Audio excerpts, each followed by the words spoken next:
Hi, I'm Dan Abe, executive producer at 343. And this year at E3, we're really excited to announce Halo Anniversary to the world.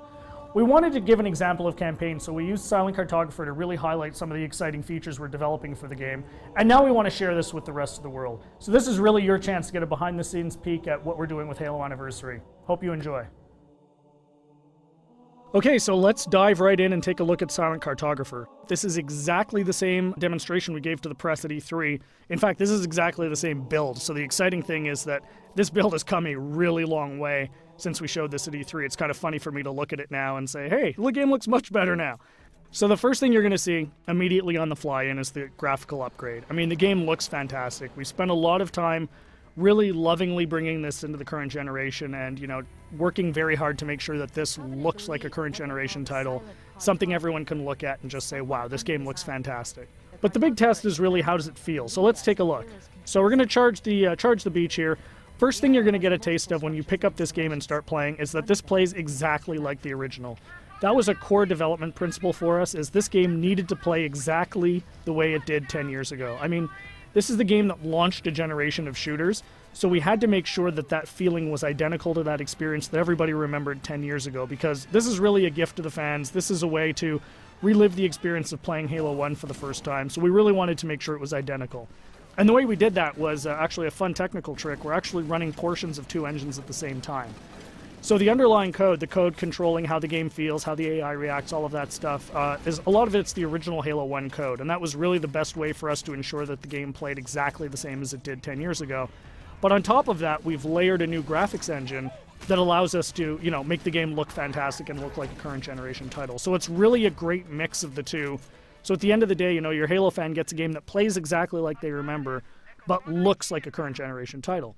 We get some other benefits from this as well. You know, as I said earlier, and I say this all the time, the primary goal for this game is to make sure Halo fans can relive the experience of what it was like to play 10 years ago. And one of the big tools we have in our box to do that is Classic Mode. So what's Classic Mode? At the touch of a button, you can swap back and see how the game looked 10 years ago. So here it is. This is, you know, Halo 1 10 years ago. And it's really a magical feature for Halo fans because this just lets you go back in time and see exactly how this game looked 10 years ago. But the fun part is you can come back at any time.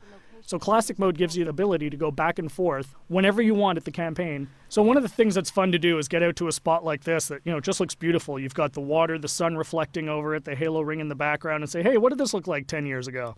Touch a button, and there it is, right? I mean, it's really, really, really a lot of fun to go back and forth between the two modes. And this is something I personally get the most excited about. And I think, you know, the fans are really going to love it too. This was definitely a big win at E3. As you can see, the other benefits you get from the new version is you've got the splash effects, the dust effects as you get back onto the beach. The game just looks great. The other thing that's fantastic is for the first time, you know, we're going to have co-op over live for the campaign. So you can hop onto the Warthog with a buddy and just plow through this game and, you know, start mowing down grunts and elites and, you know, just team up with a friend. Get on, go, you know, hook up on live and play through the campaign together. And, you know, we think people are really going to love that too. I often say, what would Halo 1 be without the Magnum? And, you know, of course, the Magnum's back. Everyone remembers that fantastically overpowered pistol that just enabled you to walk through and just mow through hordes of enemies.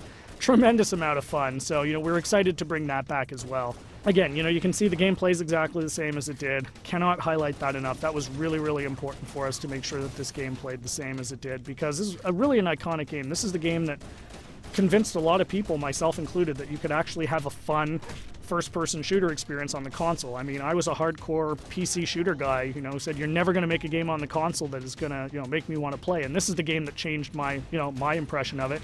And it's the same for millions of Halo fans. And those fans, that's who this game is for. You know, this game is really a labor of love for us here at 343, and we're really excited to be able to present it to you. So there's your sneak peek of Silent Cartographer. Really just the tip of the iceberg. We've got a lot more features we're going to announce as we get closer to launch.